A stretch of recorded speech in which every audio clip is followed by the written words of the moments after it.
Okay, so what if I told you that the most practical way to live an extraordinary life is to be completely, utterly impractical? It sounds like a total paradox, right?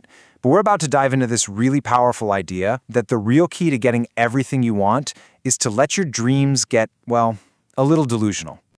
This right here, this is such a fascinating place to start. We're always told that failure comes from not trying hard enough or using the wrong strategy. But what if the problem isn't in the execution at all? What if it's in the imagination? What if we fail before we even get started, just by not asking for enough? So, why do we do that? Why do we instinctively shrink our desires before we even give them a chance to breathe? It's simple, really.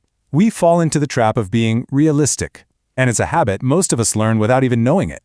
Do any of these sound familiar? Yeah, I thought so. They're like these quiet whispers of our conditioning, aren't they? We hear them so often that they become this invisible fence around our ambitions. They become the unwritten rules for what we're allowed to want. We end up putting limits on ourselves way before the universe ever gets a chance to. And this is the question you have to ask yourself. What if being practical isn't some fundamental law of the universe, but just a mental habit you picked up along the way? What if the very foundation of your practical mindset is the one thing that's actually holding you back? So if logic and being practical are keeping us tied to the past, then we're gonna need a different tool to build the future. And that tool, my friends, is imagination. Just look at this comparison. It frames two totally different ways of thinking. Logic is built from your past. It looks at old data, which means it can only ever recreate old patterns. It's like driving by only looking in the rearview mirror. But imagination? That's not bound by the past. It is the literal blueprint for a future that has never existed. It operates without any limits at all. Okay, so if imagination is the blueprint, how do we actually start building? The tool we use is so simple it's almost deceptive, but it's incredibly powerful, and it's called assumption. Now this definition, which comes from the teachings of Neville Goddard, is absolutely key. Assumption isn't just wishful thinking. No, it's a deep internal shift.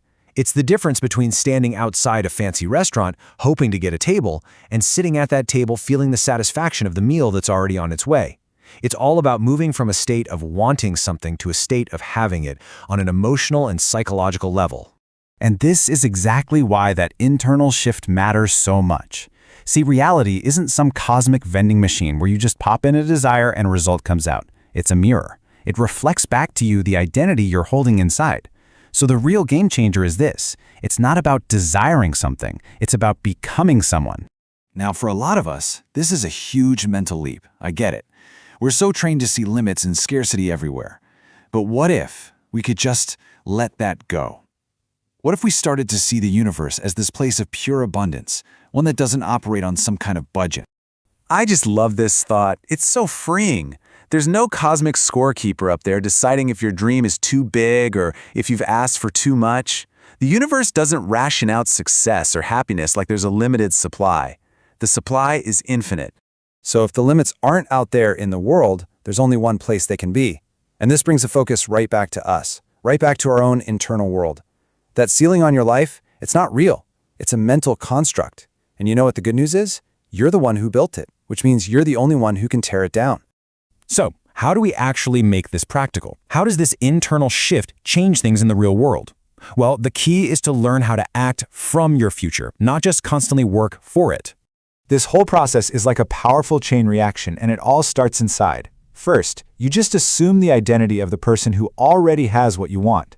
And from that new identity, your decisions naturally start to shift. You start acting from a place of quiet certainty, not desperate hope. And this in turn transforms your energy. Confidence replaces doubt. And then finally, the outside world, it has no choice but to start mirroring your new internal state. And look, if this still sounds a little out there, just think about this for a second. Flying through the sky, talking to someone on the other side of the planet instantly, carrying all of human knowledge in your pocket. These things were once the very definition of impossible. They were delusional dreams. But they became normal because someone, somewhere, refused to accept the limitations of their present reality. What we call impossible is almost always just a temporary state of affairs. And that brings us to our final and maybe most powerful point. It's time to take a word that's often used as an insult and completely reframe it as a source of incredible power. Just let that sink in for a moment. Every single great invention, every masterpiece, every world-changing idea, it all started as something that seemed completely ridiculous to someone else. So, if your dream feels a little crazy, a little too big for other people, that's not a bad sign. That should be incredibly validating. It probably means you're on exactly the right track. And this is the final thought I want to leave you with. Being delusional about your desires isn't about ignoring reality, not at all. It's about having the courage to create a new one. It's refusing to accept the so-called realistic version of life and instead daring to build something truly extraordinary. So, the only question left to ask is, what reality are you going to choose to create?